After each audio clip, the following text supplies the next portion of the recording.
J'entends cela de plus en plus récemment, vous savez. Cette saison est terminée. Oui, j'enseigne à propos des saisons dans notre vie, et Dieu change les saisons dans notre vie. Et il y a sûrement des temps où cela arrive, mais il y a beaucoup de personnes qui utilisent cela comme prétexte. Restez avec nous dans Jouissez de votre vie.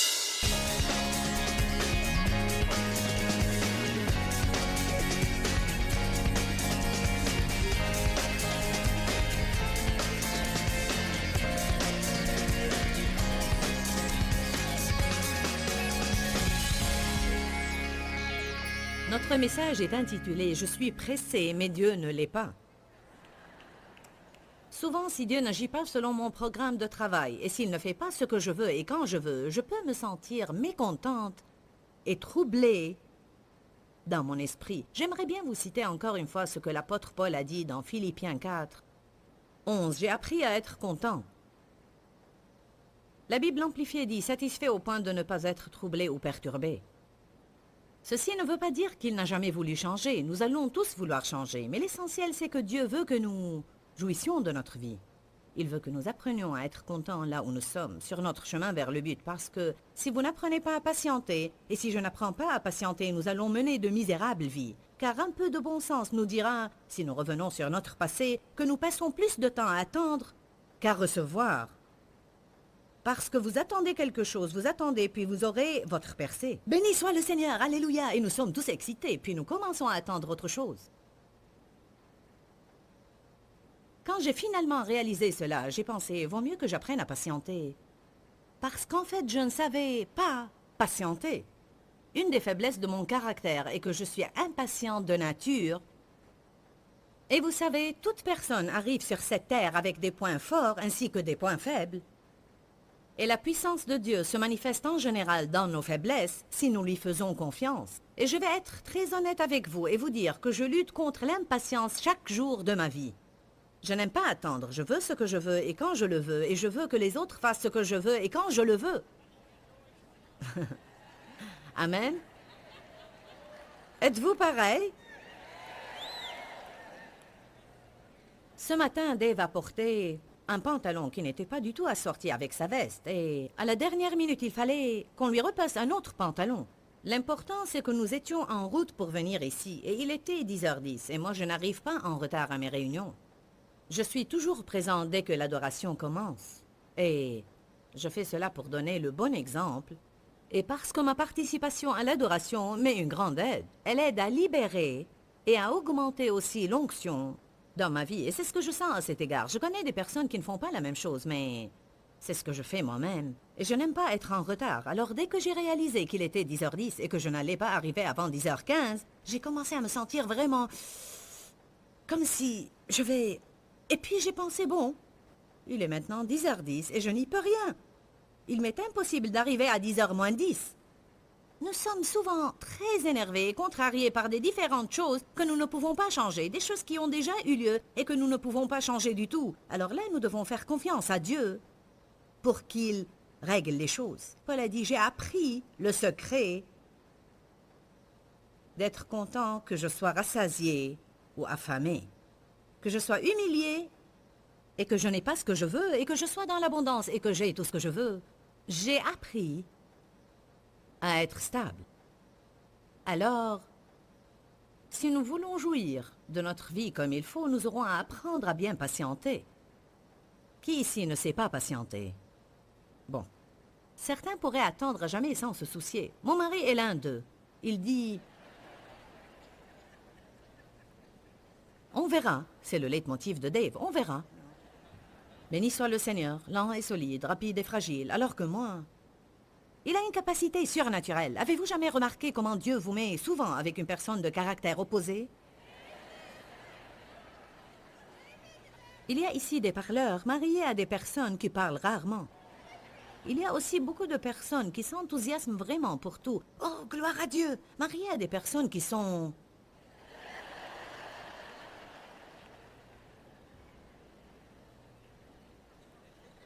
Certains d'entre vous n'aiment pas attendre et ils sont mariés à des personnes qui pourraient tout remettre à jamais. Pourquoi cela? C'est parce que nous avons besoin l'un de l'autre. Et je ne sais pas ce qui arriverait si Dave et moi étions semblables. Nous aurions eu de sérieux problèmes. Lui m'encourage à être patiente et moi, à mon tour, je l'encourage à se presser. Voilà comment ça se passe. Allez à Jacques chapitre 5.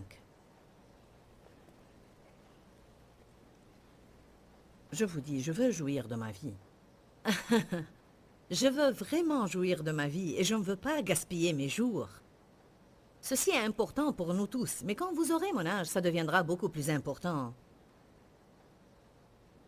Parce que je sais que j'ai déjà vécu plus que ce qui me reste encore à vivre. Pour être honnête avec vous, on ressent les choses d'une façon différente quand on devient âgé, parce que je réalise que jour après jour, mon temps devient de plus en plus limité, alors je ne veux pas perdre mon temps. Et le jour que je passe à être contrarié est en fait un jour perdu. Quelqu'un peut dire Amen?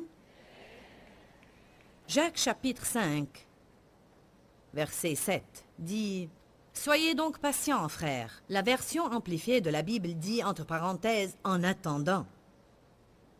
Il ne dit pas si vous attendez. Il est normal d'attendre dans la vie. Soyez patients en attendant l'avènement du Seigneur. Pensez au cultivateur qui attend patiemment. Comment nous attendons est important. On est supposé patienter en s'attendant à ce que Dieu fasse quelque chose de grand. Et garder l'esprit d'attente dans l'expectative rend la vie intéressante et passionnante. Nous avons à nous attendre toujours à avoir une percée dans notre vie pour nos bien-aimés et nous avons à verbaliser cela. Dieu, tout est possible. Je m'attends à ce que quelque chose de bien ait lieu aujourd'hui. Je m'attends à une percée aujourd'hui. Ne permettez pas au diable de vous mentir et ne verbalisez pas ce qu'il vous dit. Ça ne va jamais changer, ça ne va jamais changer. Je ne vais jamais avoir de l'argent. Je ne vais jamais avoir un meilleur travail. Je ne vais jamais me marier. Jamais, jamais.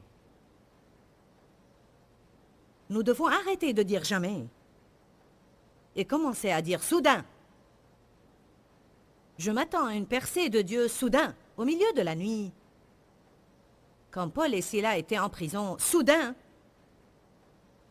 une lumière y jaillit, la prison fut ébranlée et les portes s'ouvrirent. Il est intéressant de faire une étude sur le mot « soudain » dans la Bible, afin de voir combien Dieu a fait de merveilleuses choses soudain. Vous pouvez avoir un problème durant 25 ans et en souffrir, même ce matin, mais il se peut qu'il soit totalement résolu ce soir avant d'aller au lit, si c'est Dieu qui tient le volant. Aux hommes, cela est impossible, mais à Dieu, tout est possible.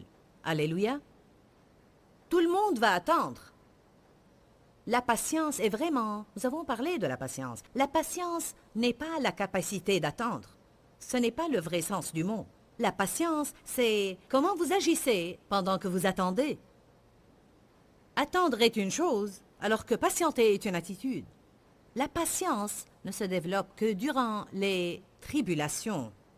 Selon le dictionnaire grec, vous ne pouvez développer votre patience que lorsque vous n'obtenez pas ce que vous voulez quand vous le voulez, ou lorsque vous n'arrivez pas à vous débarrasser de certaines choses que vous ne voulez pas dans votre vie, et quand vous endurez avec une bonne attitude. Quand j'endure avec une bonne attitude, je développe ma patience. On reçoit les dons, mais le fruit grandit et se développe. Le Seigneur dépose la graine du fruit de l'Esprit en nous quand le Saint-Esprit vient habiter en nous. Puis chacun de ces 9 fruits dont la Bible parle dans Galates a à se développer dans notre vie. Le développement veut dire que nous aurons à nous en servir. Comment vous développez vos muscles? Vous vous en servez. Comment vous développez le fruit de l'Esprit? Vous vous en servez. Il faut qu'il y ait une raison pour que vous vous en serviez et puis il se développe. Alors quand nous passons par des moments difficiles, nous devons dire « je grandis ». Ça fait mal, mais je grandis. Pensez un peu au laboureur. Il attend les précieuses récoltes de sa terre. Pensez comment il garde sa patience vigilante à leur égard, jusqu'à ce qu'il ait reçu les pluies de la première et l'arrière-saison. C'est quoi la patience vigilante? Ce sont les choses qu'il fait en attendant. Il arrose, il arrache les mauvaises herbes, il continue à faire les choses qu'il sait qu'il est supposé faire, et il attend. Il se lève puis rentre dormir, il se lève puis rentre dormir, et il fait fructifier jusqu'à la moisson.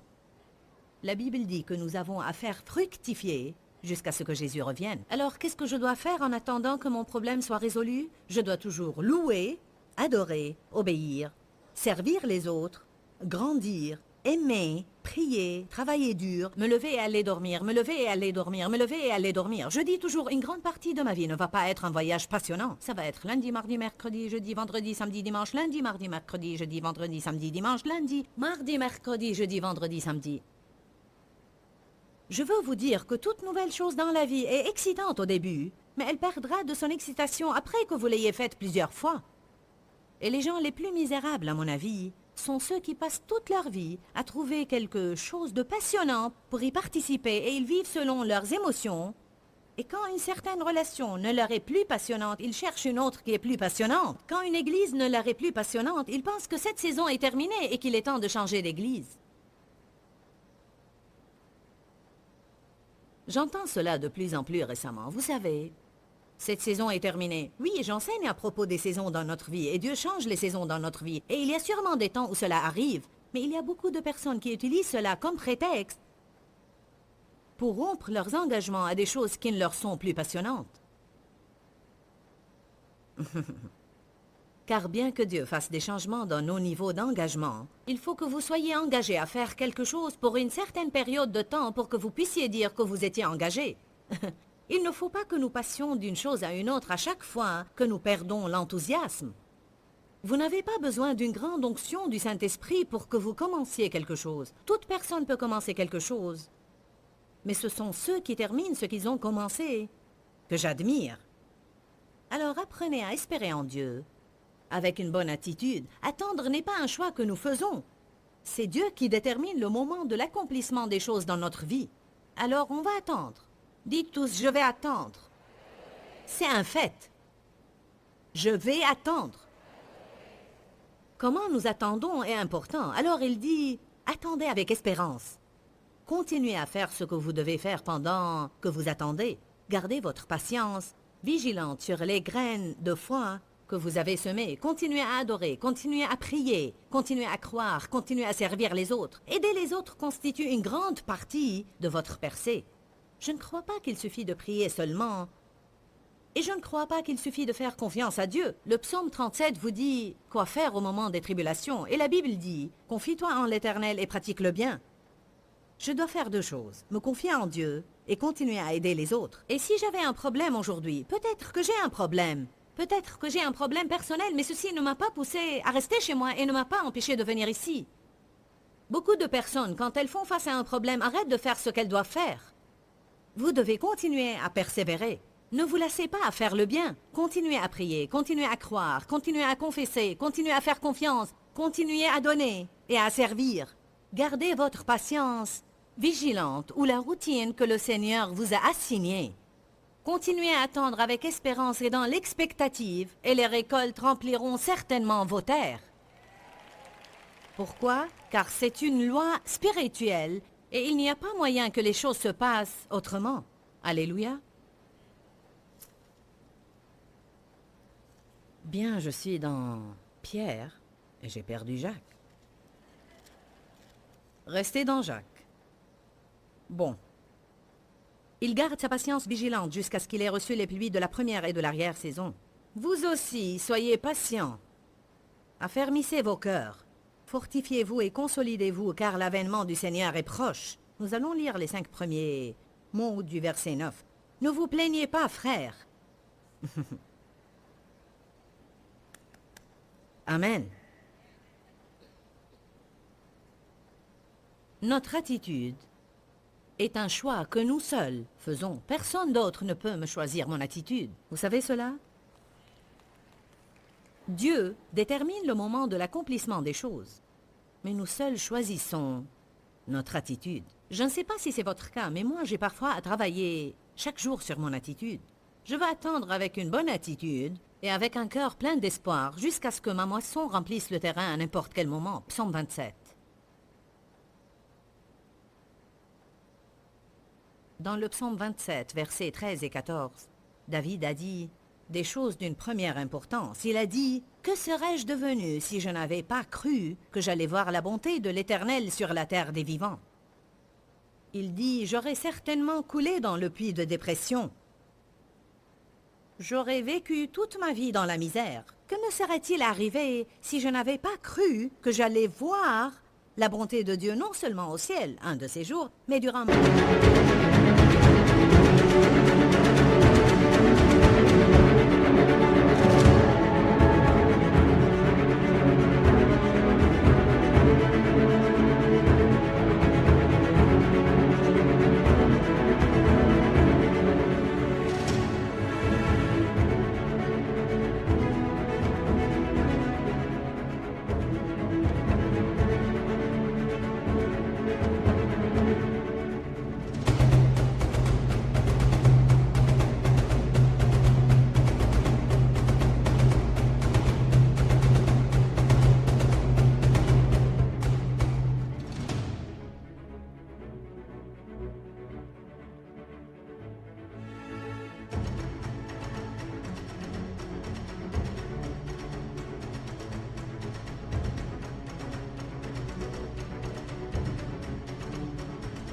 Ma vie ici sur la terre.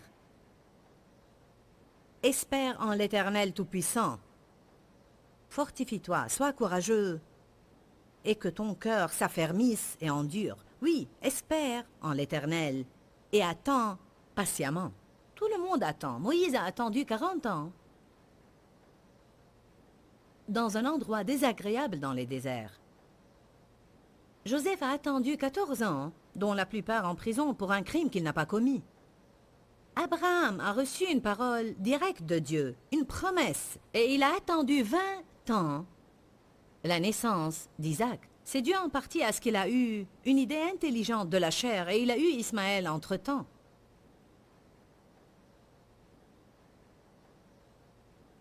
Job a attendu. Ruth a attendu. Esther a attendu. J'ai attendu. Et j'attends maintenant aussi certaines choses. Et quand j'aurai cette percée, je vais attendre autre chose. Depuis plusieurs années, j'ai dit à Dave à propos du ministère. Quand arriverons-nous au point où nous n'aurons pas à avoir affaire à quelque chose tout le temps?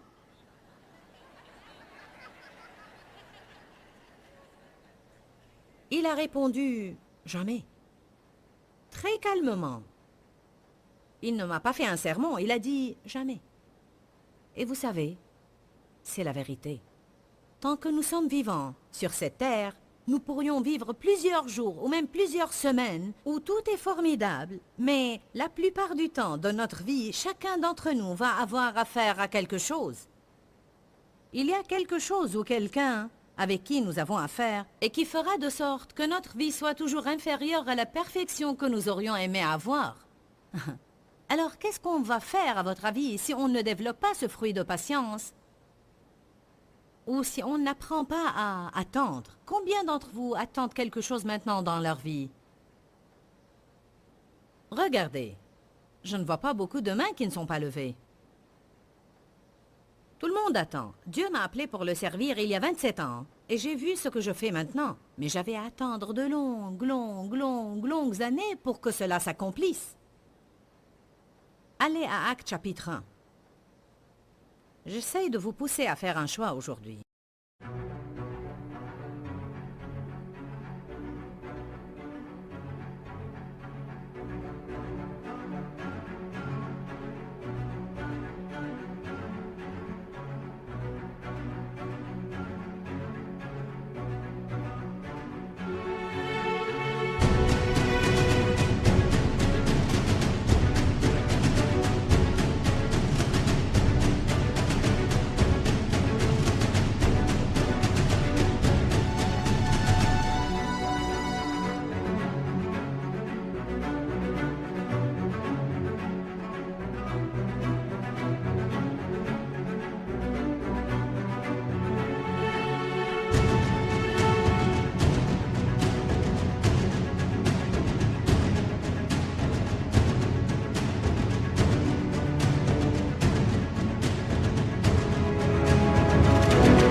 Il se peut que vous ne ressentiez aucun changement quand vous sortez d'ici. Mais la parole sera suffisamment gravée en vous pour que vous sachiez. Je dois décider maintenant d'avoir une bonne attitude. Quand vous avez envie de crier, chanter une louange. Tout le monde voudrait toujours savoir quand Dieu quand. Quand Dieu quand. Pourquoi Dieu pourquoi.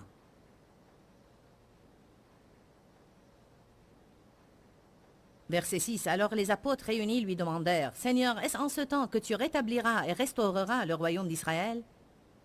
Il leur répondit, « Ce n'est pas à vous, et il ne vous appartient pas, d'être informés de ce que l'avenir porte, et de connaître les temps ou les périodes ou les années ou les saisons ou les moments critiques dans les prochaines années à venir, que le Père a fixé, déterminé et réservé de son propre choix, de sa propre autorité et par son propre pouvoir. » Il leur répondit en d'autres termes, ou si on le disait dans notre langage actuel, « Ça ne vous regarde pas. » N'est-ce pas ça ce qu'il a dit? Ce n'est pas à vous de connaître. Ce privilège m'appartient. C'est moi qui connais les temps. Dieu veut que nous lui fassions confiance pour savoir qu'il accomplira les choses dans notre vie au bon moment. Laissez-moi maintenant vous citer une déclaration qui m'est très importante. Avoir confiance en Dieu n'existe pas sans avoir des questions restées sans réponse. Si nous connaissions tout ce que Dieu connaît, il ne serait plus notre Dieu. Car celui qui va être Dieu dans ma vie doit connaître plus que moi, n'est-ce pas? Il doit me dépasser en savoir, en connaissance et en sagesse aussi. Dans Luc 19, 13, la Bible dit « Faites fructifier jusqu'à ce que je revienne ». C'est un des exemples dans lesquels les talents ont été donnés aux gens. Puis il dit « Allez et investissez et ayez un grand rendement jusqu'à ce que je revienne et vous me rendrez compte. Prenez tout ce que je vous ai donné, exploitez-le bien. Faites ce pourquoi je vous ai envoyé jusqu'à ce que je revienne. » Je ne dois pas me soucier pour savoir quand Jésus reviendra. Ne comprenez pas de travers ce que je vais vous dire. Je pense que ce serait bien de faire des études d'eschatologie et je crois qu'on doit lire l'Apocalypse. La Bible nous confirme que celui qui le lit sera béni et c'est bien d'écouter des enseignements et des différentes théories à propos du retour de Jésus et ce que nous devons attendre en ce jour. Je ne vous dis pas de rester ignorant, mais je crois que les gens commettent une grande erreur en s'appliquant à savoir quand Jésus reviendra, car si vous vous laissez prendre par des choses pareilles, vous ne ferez pas ce que vous êtes supposé faire maintenant.